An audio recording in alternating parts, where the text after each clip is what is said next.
Om Namo Bhagavate Vasudevaya. Om Namo Bhagavate Vasudevaya. Chapter 4, Transcendental Knowledge. Text 22. Yadrachalapa santushto dvadvaitito vimatsaraha samasita ashito cha kritvapi na nibatyate. Hare Krishna. He who is satisfied with gain, which comes of its own accord, who is free from duality and does not envy, who is steady in both success and failure, is never entangled, although performing actions. Text 23. Gata sangasya muktasya jnana vashistitha cetasa yagna vyacharataha karma samagram pravilityate. The work of a man who is unattached to the modes of material nature and who is fully situated in transcendental knowledge merges entirely into transcendence. Text 24. Brahma marpanam brahma havir brahmagno brahmana vihutam brahmeva tena gantavayam brahma karma samadhina. A person who is fully absorbed in Krishna consciousness is sure to attain the spiritual kingdom because of his full contribution to spiritual activities, in which the consummation is absolute and that which is offered is of the same spiritual nature. Text 25. Devam ivapare yagnam yogina paryupasate brahma now apare yagnam yagne nevo pahu chavati. Some yogis perfectly worship the demigods by offering different sacrifices to them, and some offer sacrifices in the fire of the Supreme Brahman. Text 26. Shrotra tinanindriyani anye samyam ma nikshu juvati sabdadin visayan anya indriyagnishu juvati. Some, the unadulterated brahmacharis, sacrifice the hearing process and the senses in the fire of mental control, and others, the regulated householders, sacrifice the objects of the senses in the fire of the senses. Text 27. Sarvanindriyani karmani prana karmani chapare atma samyama yoga yogagno juvati jnana dipita. Others, who are interested in achieving self-realization through control of the mind and senses, offer the functions of all the senses and of the life breath as oblations into the fire of the controlled mind. Text 28. Dravya yagnas tapo yagnam yoga yagnas tathapare swadhyaya jnana yagnas cha yatayaha samshita vrataha. Having accepted strict vows, some become enlightened by sacrificing their possessions, and others by performing severe austerities, by practicing the yoga of eightfold mysticism, or by studying the Vedas to advance in transcendental knowledge. Text 29. Apane juvati pranam prane pranepanam tathapare pranapana gati rudva pranayatma parayanaha apareniyata hara pranam praneshu juvati.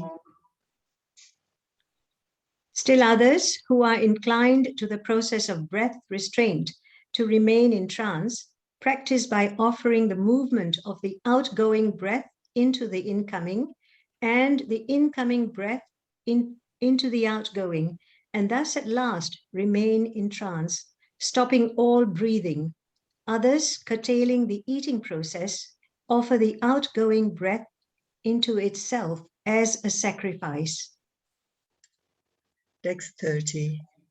Sarvepi ete yagna vido yagna shapita kalmasaka yagna shismatra pujo yanti brahma sanatanam. All these performers who know the meaning of sacrifice become cleansed of sinful reactions, and having tasted the nectar of the results of sacrifices, they advance towards the supreme eternal atmosphere. Text 31. Nayam lokosti aya nasya kuto naya kuru satama. O best of the Kuru dynasty, without sacrifice, one can never live happily on this planet or in this life. What then of the next? Text 32.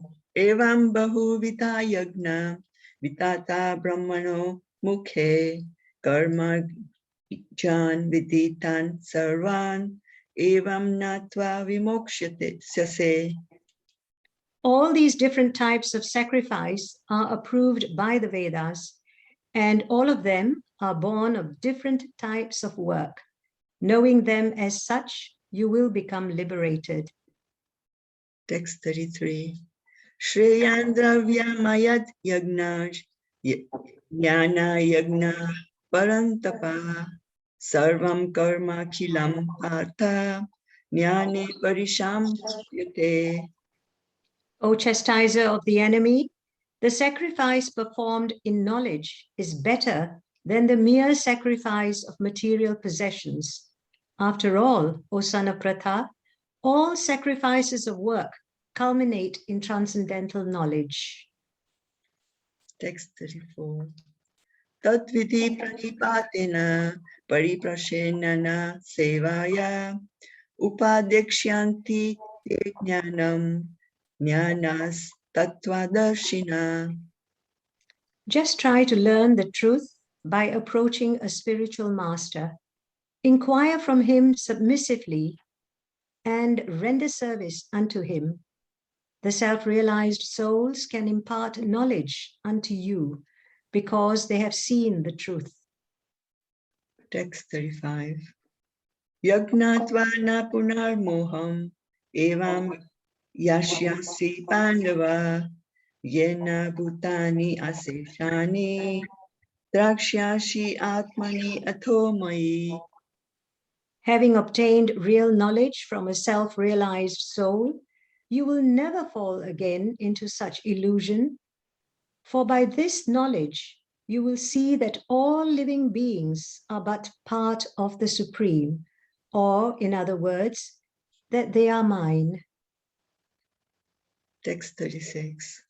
Apichet asi papebhya sarvebhya papa kritamaha sarvam jnana plaveneva vrijinam santarishyasi. Even if you are considered to be the most sinful of all sinners, when you are situated in the boat of transcendental knowledge, you will be able to cross over the ocean of miseries. Text 37. Yatha dhamsi samidor nir bhasma sat kurute chuna jnanagi sarva karmani bhasma sat karute tatha. As a blazing fire turns firewood to ashes, O Arjuna, so does the fire of knowledge burn to ashes all reactions to material activities. Text 38. Nahi gnanena sadrasham pavitram isa vidyate tatsvayam yoga samshidaha kalenatmani vindati. Prabhuji, can you scroll up, please? Thank you. In this world, there is nothing so sublime and pure as transcendental knowledge. Such knowledge is the mature fruit of all mysticism, and one who has become accomplished in the practice of devotional service enjoys this knowledge within himself in due course of time. Text 39. Shraddhaval labhate jnanam tatpara samya tenadriyaha jnanam labdva param santim achitarendriya kachti. A faithful man who is dedicated to transcendental knowledge and who subdues his senses is eligible to achieve such knowledge, and having achieved it, he quickly attains the supreme spiritual peace. Text 40. Agnaschastra darshanascha samshadma vinasyati nayam lokosti na paro na sukham samsayat manaha. But ignorant and faithless persons who doubt the revealed scriptures do not attain God consciousness. They fall down. For the doubting soul, there is happiness neither in this world nor in the next. Text 41. Yoga sanyasta karmanam jnana sanchina samshayam atmavantam na karmani nibatanti dhananjaya. One who acts in devotional service, renouncing the fruits of his actions, and whose doubts have been destroyed by transcendental knowledge, is situated factually in the self. Thus, he is not bound by the reactions of work, O conqueror of riches. Text 42. Tasmad agnana sambutam vritstam jnana nistatmana chitvena samshayam yogam ashistoshishta bharata. Therefore, the doubts which have arisen in your heart out of ignorance should be slashed by the weapon of knowledge. Armed with yoga, O Bharata, stand and fight. Hare Krishna. Thus end the Bhaktivedanta purpose to the 4th chapter of the Srimad Bhagavad Gita in the matter of transcendental knowledge. Hare Krishna. Thank you for the opportunity. Hare Krishna. Thank you very much, Matajis, both of you. So today we have Santosh Mataji reciting in English. And for Sanskrit, Mataji, what was the name? Yashwini. Krishni Mataji. Thank you very much to both of you.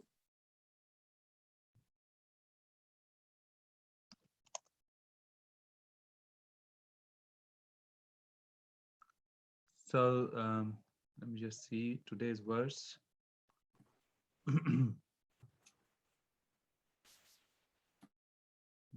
Yeah, 4.23 is today's verse. I'll just read the verse first. Katasangasya muktasya jnanavastitha chetasaha yagyacharatah karma samagram pravaliyate.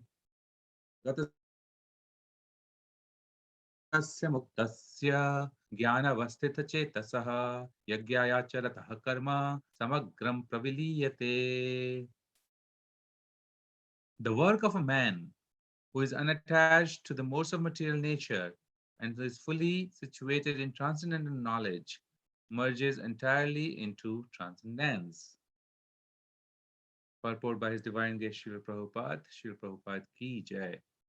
Becoming fully Krishna conscious, one is freed from all dualities and thus is free from the contaminations of the material modes.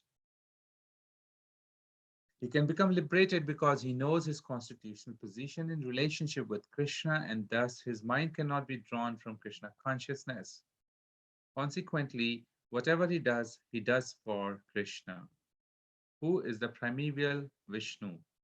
Therefore, all his works are technically sacrifices, because sacrifice aims at satisfying the Supreme Person, Vishnu, Krishna. The resultant reactions to all such work certainly merge into transcendence, and one does not suffer material effects.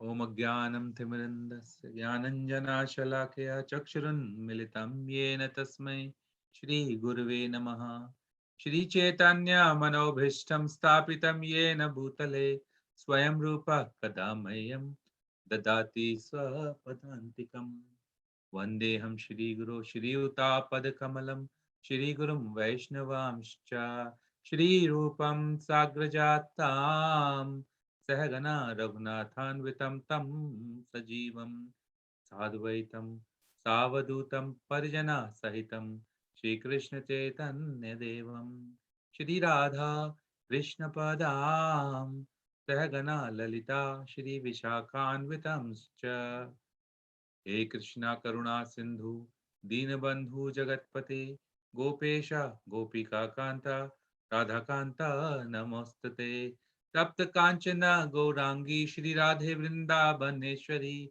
Vishbhanu Sute Devi Pranamami Hari Priye Pancha Kalpatarubhyascha Kripa Sindhu Bhaivcha Patitanam Pavnebhyo Vaishnavebhyo Namo Namaha Jai Shri Krishna Chaitanya Prabhu Nityananda Shri Advaita Gadadhara Srivasadi Gaura Bhakta Vrinda Hare Krishna Krishna Krishna Hare Hare Hare Rama Rama Rama Hare Hare. So we are on chapter 4th of Srimad Bhagavad Gita, verse number 23, and we have seen how the conversations are progressing between Arjuna and Krishna, and it's mostly about Krishna is trying to give what is entitled this chapter uh, transcendental knowledge. And in this chapter, we see from the very beginning, Krishna is trying to tell Arjuna that how this knowledge of transcendental knowledge has been given by him um, to the sun god. And then when he asked that how sun god would receive this knowledge, he has taken birth million of years ago. Then Krishna told the fact, which is a transcendental knowledge. What is it? That you are a soul and you keep changing. Because you are a conditioned soul, you are changing your bodies. And because I am transcendental, transcendental means beyond this bondage of birth, death, old age, and disease, beyond the perception of senses, and Sat Chit Anand. So that I am that personality. I do not change my bodies, and therefore, for me, it's everything is in my mind. Everything is remembered. There is no influence of kala, time, upon me. Hmm? For us, it's past, future, and present. For Krishna, there is nothing like that. And then he talks about that if you also know about my transcendental nature, then you will obtain my transcendental abode. And then he explains him the purpose of his appearance, because the question was that if he's transcendental and why is he here? Then Krishna explained the purpose of his appearance. It's a very systematic flow of conversation. He's come here to protect his devotees and to annihilate the demons, to establish this transcendental knowledge. Then he started to talk to Arjuna about the very details and finer fine tuning his understanding around actions, inactions, karma, and the actions which are transcendental actions, uh, akarma, vikarma, and karma. So vikarma, which is not in line with the Vedic literatures or what Krishna wants. Akarma is something which does not give any karmic reaction at all, uh, and karma is something in accordance with the dharma or Vedic literatures. So, like that, Krishna also gives him understanding of how one can act in this material world so that he can understand Krishna and then finally achieve the perfection of life, which is nothing but to achieve love of God and get out of this miserable situation of being bounded in the cage of this earth, fire, water, air, ether bodies. And then Krishna is explained that if you do so, who is completely observed in Krishna consciousness, he'll attain my spiritual kingdom. There's no doubt about it. Then he says that there's so many ways that one can achieve God. One can achieve God in so many ways. And he started to describe the yogic processes. Now, in 423, Krishna has touched upon the fact that there are modes of material nature which are active in the material world. How is it that each and every living entity is controlled? Why are they controlled? Because they are put in a conditional stage where everything is controlled. In the spiritual world, the um, living entity is able to express his freedom completely and is able to access the unlimited enjoyment, which is not through the senses, but directly through the Atma, which is the personality by himself. But unlike spiritual world, in material world, one has to be controlled because that is a condition. Therefore, we are called conditioned souls. And how do we control? In such a way that the controller or the controlled does not know that he's controlled. Why do we need to do that? Because that's the illusion to be created so that who is controlled feel himself to be in control. The supreme controller is creating situation for the conditioned souls to feel in control by controlling them through the material conditioning. And how do we control? What are these material conditioning? These are modes of nature, which is mode of goodness, mode of passion, and mode of ignorance. And so Krishna is saying here in this particular verse, those who are unattached to the modes of material nature. What is the unattachment to the mode of material nature? How do we understand this? Srila Prabhupada also given a purport around it. How does modes of material nature actually show themselves that they are present? We see modes of nature by seeing the duality of this world, the dualities of this world. There is happiness, there is distress. There is cold, there is heat. So all these dualities, they are opposite to each other, and that's how these modes of nature are able to. We can feel their presence. And how does this happiness and, for example, happiness and distress is occurring? By the factor called as attachment. So Krishna is pointing out here those who are not attached to the modes of nature, which means they do not work by the dictation of the modes of nature. They are fully situated in transcendental knowledge. What is the transcendental knowledge? That I am the soul, I am part and parcel of God, and my love for God is dormant in my heart, and I need to revive that love and become one with the Lord in the will. Not that you merge, as in merge like a Brahman Jyoti, impersonalists, they merge.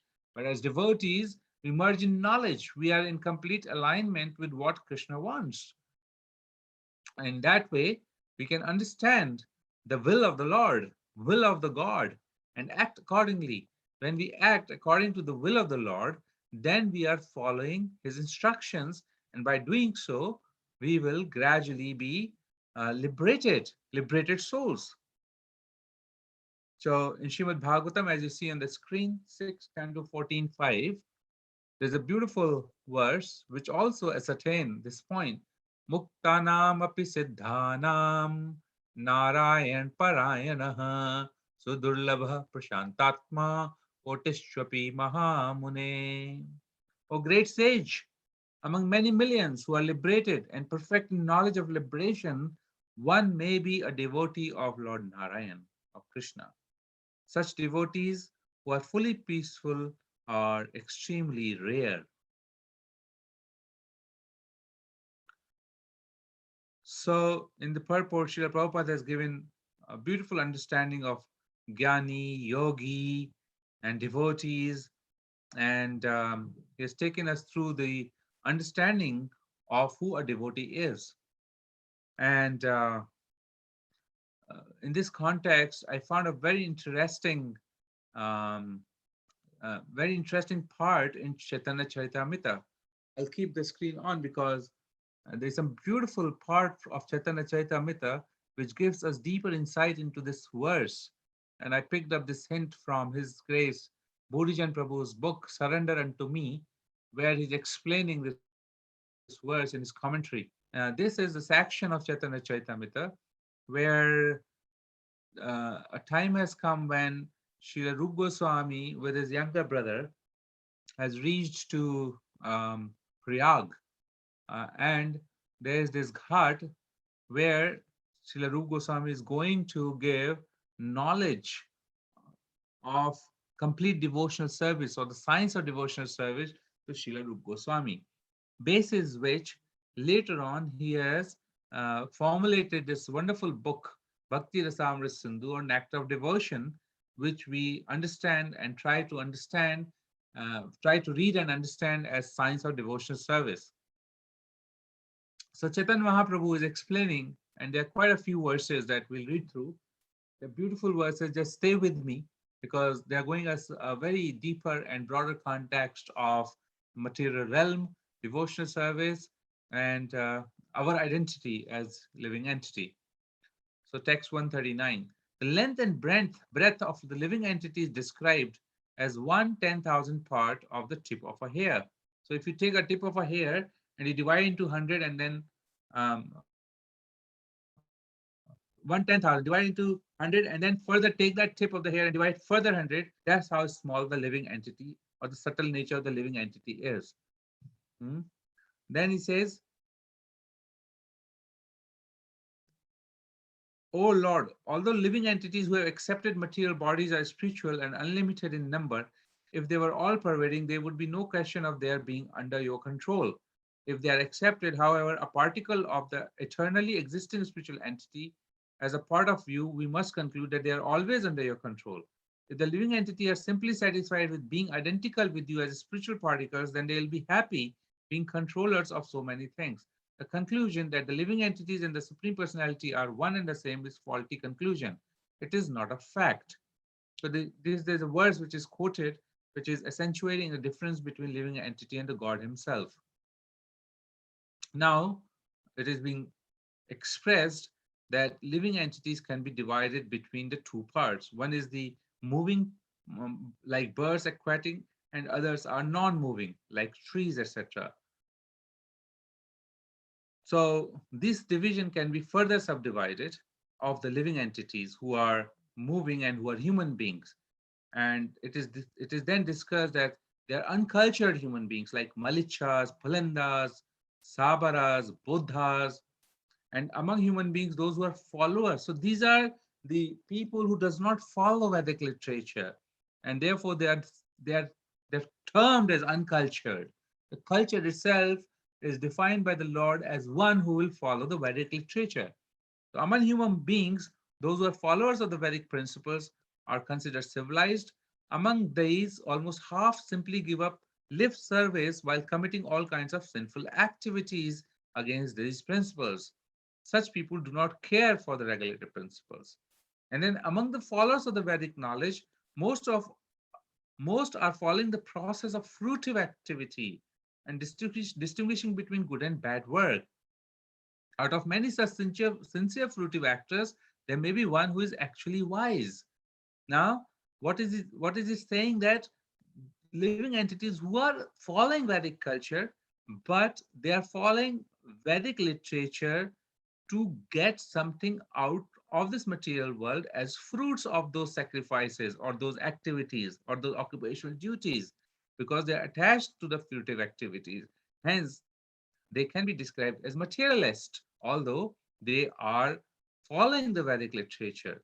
Then it is said, out of many millions of such wise men, one may actually become liberated, and out of many millions of such liberated persons, a pure devotee of Lord Krishna is very, very difficult to find, because a devotee of Krishna is desireless. Desireless here can be translated as he has a desire to serve Krishna. He has no material desires, so he's desireless because he has no material desires, but he has all the spiritual desires. And fruitive workers, what do they want? They want material enjoyment. And in this context, I'll just pause this and come back to this page. Chaitanya Charitamrita further tells in this particular verse, which is the same chapter but later verse, 175 verse, Bhukti Mukti Adi Vanchi Yadi Mane Hai Sadhana Karile Prema Utpanna Na Hai. If one is affected with the desire of material enjoyment or material liberation, he cannot rise to the platform of pure loving service to the Lord, even though he must superficially render devotional service according to the routine regulative principles. So, even what to talk about people who are after the fruitive results, even those who are devotees are following the devotional service, but they're infected. The material enjoyment is described as infection. The tendency to enjoy material energy is a outside invader, like a virus infection to the living entity, which can be cured. But if one is cultivating this desire for material enjoyment internally, and externally one is superficially rendering devotional services, Hari Bol, Hare Krishna Prabhu, I'm going to do this service, I'm going to do that service, or internally seeing how to exploit, how do I, or internally is feeling that I really want to enjoy this material world anyway, but I'll keep doing. It is being said here, sadhana karile prem utpanna na hai. Such superficial following will not give the result of prema bhakti. That is what is being addressed here. This is Chaitanya Mahaprabhu. Bhakti Siddhanta Saraswati Maharaj is saying, within his heart, if a devotee has a desire to enjoy the result of good work, or being embarrassed by the material world, desire to get out of material entanglement, one will never be able to attain the transcendental mallows of devotional service. In other words, one must not desire material profit when rendering devotional service. It's a very, very strong point which I felt was important to know. And then it says, Bhukti Mukti Sprayavat Pishachi Hirdi Vartate Tavat Bhakti Sukhasyatra Katham Abhyudyoy Bhavet. The material desire to enjoy the material world and desire to become one with the Lord, and desire to become liberated from material bondage are considered to be two witches. Material desire to enjoy material world and desire to become liberated from material bondage. They haunt one like ghost. As long as these witches remain within the heart, how can one feel transcendental bliss? As long as these two witches remain in the heart, there is no possibility of enjoying the transcendental bliss of devotional service. So again, if one wants liberation, here the liberation is liberation from material bondage means that one wants to become one with the Brahman Jyoti so that you don't get this material body and don't suffer the pains and pleasures of the material body. But then you're not identifying the Lord as a person and not able to perform devotional service unto him. Therefore, these two desires, one, the desire to enjoy the material world through our senses, which is Krishna has spoken many times in Bhagavad Gita, sense gratification. And second is desire to merge with the Lord. These are considered as two witches sitting in the heart. Until such time these two witches are sitting in the heart, there's no possibility to be able to enjoy or relish the realm of the devotional service. So we go back to these verses before we are studying. So it says, because the devotee of Lord Krishna is desireless, he's peaceful. Now we understand this verse, appreciate this verse even better. What do you mean desireless here? Desireless means that he has desire to serve Krishna. He's very peaceful. Why is he peaceful? Because fruity workers desire material enjoyment, Gyanis, they desire liberations, and yogis desire material opulence. Therefore, they are lusty. And when there is a lust in the heart, so I want some fruits. If I want to attain certain fruits of my results or results of my work, then I will be driven by those results. And if I get that result, then I'll be wanting more of it. Because this is how lust works. This is how lust works. Now, that's material enjoyment. But there are jnanis. They want liberation. They want to merge into the Brahman Jyoti. That's the height and peak of material enjoyment because you want to be like Lord Himself. So I'll merge with the Lord and enjoy all the supremacy of the Lord. I'll become God myself. And the third one is Jnani Yogis. Yogis, they're always after mystical siddhis. They want to obtain the subtle fruits of control over the material nature. And that's again producing law of lust because it will never be satisfied. Even the Jnanis who are merged into the Brahman, they are not desireless. Their desires are there in the heart. And when they want to get the reciprocation against their desire, which are material, then they have to take birth again. And many times Srila Prabhupada has explained in this purpose that they take birth and open hospitals and do philanthropic activities. They were not satisfied in the Brahman. There was no reciprocation with the Lordship, and therefore there was no satisfaction in the heart. So till such time that Kama Esha Krodha Esha Rajogun Samadbhava, because of Rajogun, there is a calm, there is lust in the heart, till such time there will be no, there will be, there's no question of feeling the transcendental mallows of devotional service in the heart. So it further says, O great sage, out of many millions of material liberated people who are free from ignorance, and out of many million siddhas who have nearly attained perfection, there is hardly one pure devotee of Narayan. Only such a devotee is actually satisfied and peaceful.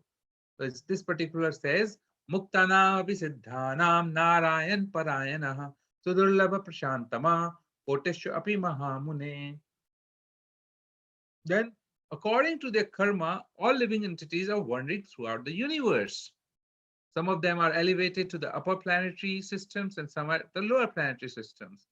Out of many millions of wandering living entity, one who is very fortunate, gets an opportunity to associate with a bona fide spiritual master by the grace of Krishna. By the mercy of Krishna and spiritual master, such a person receives the seed of the creeper of devotional service. Brahmand Brahmite Kaun Bhagavan Jeev Guru Krishna Prasad Pai Bhakti Lata Bij. So we can understand that how fortunate we all are who are following the footsteps of Srila Prabhupada under the banner of his own expansion, ISKCON.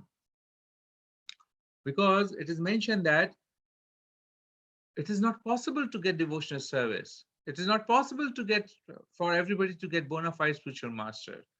It's by the grace of Krishna that a spiritual master is comes before us. It says some of them are just look at this verse again. Some of them are being elevated to upper planetary systems, lower planetary systems, out of millions of wandering living entities. So Prabhupada explains in the purport that we're not talking about this universe alone. We are talking about millions of universes. And these millions of universes of creation, living entities are going above and below everywhere. And out of these millions of wandering living entities, one who is fortunate gets opportunity to associate with bona fide spiritual master of Krishna. When a person, so the analogy of the bhakti seed is given here. Seed of the creeper. Seed is sown. What is this seed? The association of the pure devotee. He is sowing the seed of bhakti in the heart of the devotee. When a person receives the seed of this devotional service, he should take care of it by becoming a gardener and sowing the seed in his heart. And how does he water this seed? He waters this seed by Shravanam and Kirtanam. So as one waters this bhakti, lata bij. Lata is creeper, bij is seed, and bhakti is devotion. The one who waters this seed of devotion, or creeper, the seed will sprout, and gradually this creeper will grow. This creeper will grow and come to the place which is called Viraja River. Viraja River, and from there it will continue grow. It will go to Brahma Loka and finally reaches to Goloka Vrindavan Dham. Now, the bhakti seed is growing within the heart. You see, our faith increases, our nishtha increases, our association and services and spontaneity or towards devotional service increases. All this is the sign of the Bhakti Lata Bij creeper is growing. It's growing within the heart. And how does it grow? It grows up to the point of Viraja river. Raja is Raja. Raja is mode of passion, and Viraja means there is no mode of passion. So there is no Rajogun. There is no Rajogun beyond that point. See? Where it penetrates the wall of the universe and goes beyond the Viraja river. And this river is between the spiritual world and the material world. And there is no Rajogun at all. One reaches there and gradually it goes to Brahma Loka, which is the effulgence of the Lord, and finally goes to Valoka Vrindavan.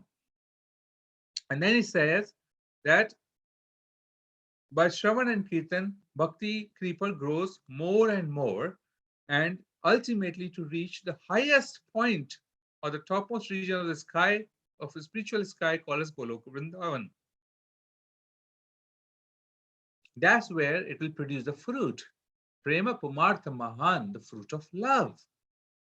Although the sadhaka is living in the material world, but by regular chanting and hearing, the one would be able to obtain the fruit of his devotion, which is nothing but prema or love of Krishna. Now, it's being warned here, if the devotee commits an offense at the feet of Vaishnava while cultivating the creeper of devotional service, his offense is compared to a mad elephant that will uproot the creeper and break it completely. Therefore, gardener must defend the creeper by fencing it all around so that the powerful elephant of offenses may not enter. And what does it mean by fencing it all around? By taking the association of pure devotees of the Lord and senior Vaishnavas. By doing so, in the heart, the desire for material enjoyment will not come. The next verse says, sometimes unwanted creepers, such as creepers of desires for material enjoyment and liberation from material world, grow along with a creeper of devotional service. So this is where we understand that if we take association of devotees, if we are in the right atmosphere and cultivating our spiritual life, then the mad elephant offense can be saved. But there is also fear of unwanted desires, unwanted creepers. This is again the material enjoyment, because it's so deep rooted and so powerful, and the tendency to merge with the Brahman Jyoti. So one has to be very careful and keep checking whether it's a real creeper or is it unwanted creepers which are coming along with the real creeper. These unnecessary creepers grow with the bhakti creeper, and so we have to be very careful as sadhakas to ensure that we are able to distinguish between bhakti creepers and the other creepers, and we water only to the bhakti creeper and not to the other creepers. So if we keep fanning the material desires within the heart, then they will become an impediment in our progress towards Krishna consciousness.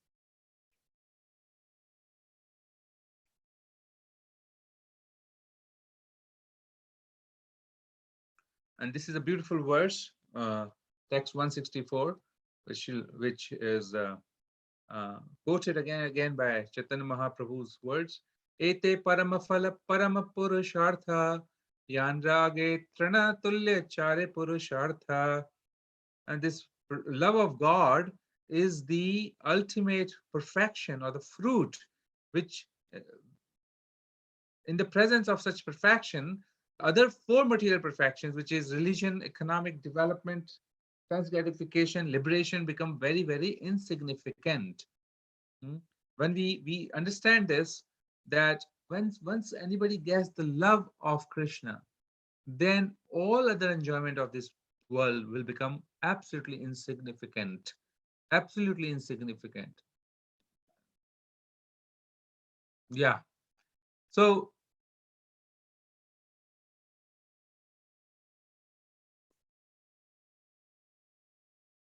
it says a pure devotee. Now, this is a verse which is connecting us to the Bhagavad Gita. A pure devotee must not cherish any desire other than to serve Krishna. The one who has become pure, he will his activities or his knowledge, his understanding will merge into transcendence. This is what will happen. He will not be able to cherish any other desire but to serve Krishna.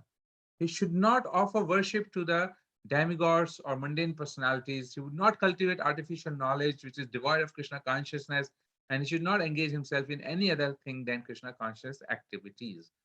Therefore, one must always engage purified senses in the service of the Lord. This is the favorable execution of Krishna conscious activities. And then we understand this point. Devotional service means engaging all our senses in the service of the Lord. When the spirit soul renders service unto the Supreme, there are two side effects. One gets free from the material designations, and one's senses are purified simply by employed in the service of the Lord. So this particular verse, Sarvapade vinurmuktam tatparatvena nirmalam rishikena rishikesha sevanam bhaktiruchyate. Also a very famous verse from Nectar of Devotion, Bhakti Rasamrita Sindhu 11.12. So when we read these verses, we really understand that how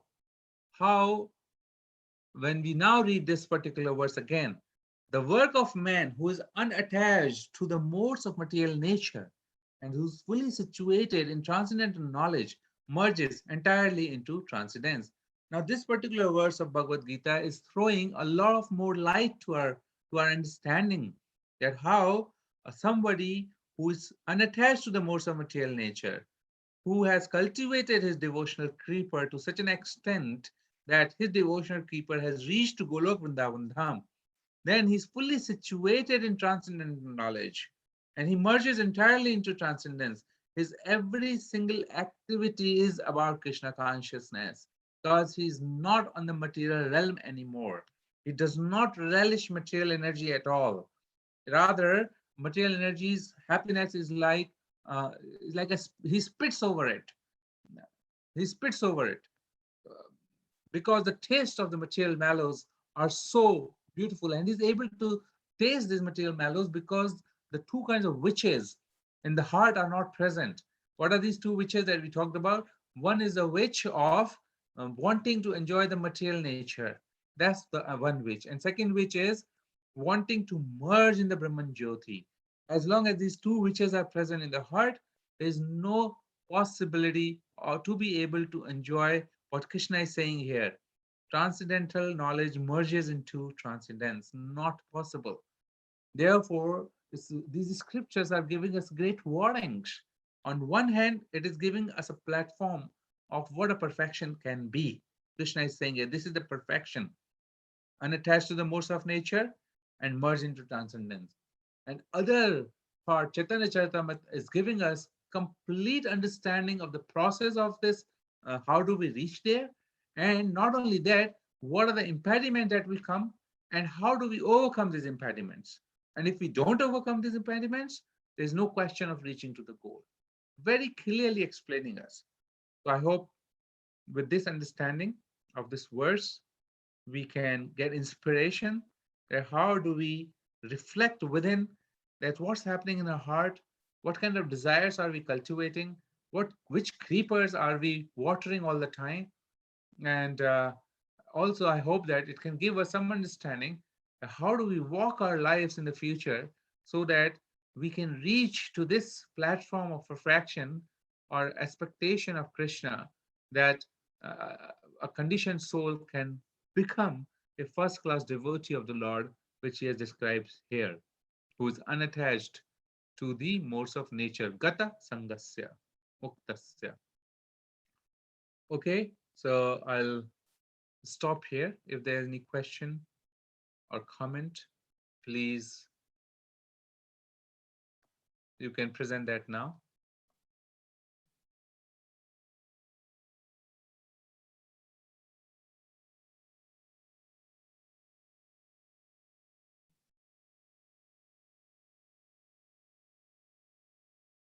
Hare Krishna. Is there any comment or question in the group?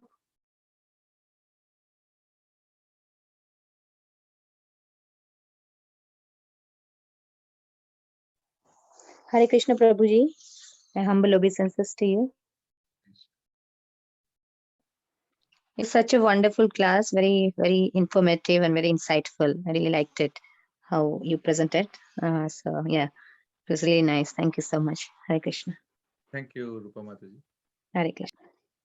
So today I thought that I'll just, because it was such beautiful presentation by Lord Chaitanya to Srila Rupa Goswami, I just wanted to present it as it is without adding or deducting from it. It's just immaculate presentation from Lord Chaitanya and his conversations, and how beautiful he's explaining the power of devotional service to all of us, and how then it connects to to the shloka or the words of Lord Krishna in Bhagavad Gita. Yes, Prabhuji. In the Uddhava Gita as well, there is a verse, I can't remember which one, but there also Krishna says that a pure devotee, the only two persons who are really happy in this world are, the pure devotees who are doing, devotional service. They are, because they are fully peaceful, and a madman who doesn't know anything, so he's just happy. So it's like that. So when you said the last line of in the verse in the Srimad Bhagavatam, where you said that a truly happy person isn't a truly peaceful, he becomes a pure devotee is truly peaceful. So Prabhupada writes many times in the commentaries that you are looking for happiness. Where is happiness without peace? So if you are not peaceful, there is no happiness. So people are just doing sense and enjoyment for happiness, but their minds are filled with lot of anxiety and things. So they think they can go to the nightclubs and dance, or I don't know, do something, material, sense enjoyment to, that anxiety and confusion in their heads. That's what they want, some 2-3 hours of enjoyment. They think it's gone, but it's still there. So there's no actual happiness in those things. Yeah, and Lord Chaitanya is giving us further warning that even though one has taken up to the process of devotional service, but internally, if desire of sense gratification is cultivated, the result of Krishna Prem will not arise, even though you can practice for lifetimes after lifetimes. And that is for serious devotees. We can consider those who are serious, and those who want to progress in the spiritual life. We can consider this a statement to get a deeper insight and reflection in our hearts that where are my desires going? It may not be so gross anymore, but is there any subtle enjoyment, desires of enjoyments of this material world? Because the very hope to enjoy this material world is the cause of our misery, and it will come in a way to progress in a spiritual life. So if we cultivate that desire and willfully we feel, oh, okay, I can continue doing this, I'm doing everything else for devotional service, that will also not work. Ultimately, we'll have to cultivate pure devotion in our heart and get rid of those two witches that are being mentioned. Yes, Prabhuji. And I think this chapter is transcendental knowledge. So transcendental knowledge actually, in verse 36, I think Prabhupada in the purport, he mentions that transcendental knowledge can, can actually eliminate all those, take out all those whatever desires, because as soon as transcendental knowledge goes in, we ponder, we think about it, we think constantly. The knowledge is assimilating, and because we can introspect and see where our witches are, or where we are going wrong. So this knowledge really helps to. Yeah, so words you're referring is apichedasi papebhya sarvebhya papa kritamah sarvam jnana palvineve sarvatta jnana palvaneva brajinam santaryashyasi. He's saying even if you're more sinful, but when you're situated in the boat of transcendental knowledge, you'll be able to cross the ocean of miseries. And now the point you made is very nice, Mataji. This gives us a lot of hope. And therefore, it is mentioned that you protect your bhakti creeper with the association of devotees. In the association of devotees, we listen, we perform devotional service, then this transcendental knowledge will continue to protect us. Thank you. Yes, Prabhuji. Thank you very much. Hare Krishna. Hare Krishna. Okay, there is no question on the chat box. So thank you, dear devotees. Pancha kalpatarubhyascha kripa sindhuvaiva cha Patitanam pavanebhyo Vaishnavebhyo Vaishnavebhyo Namo Vaishnavebhyo Namaha. namo namah. Hare Krishna, Hare Hare Krishna, Hare Krishna, Krishna, Krishna Krishna, Hare Hare, Hare Ram, Ram Ram, Hare Hare. Hare Rama, Hare Hare Krishna, Prabhuji. Very nice class. Thank you. you. Hare Krishna. Thank you, Thank you, Prabhuji. Prabhuji. Hare Hare Krishna. Hare Krishna.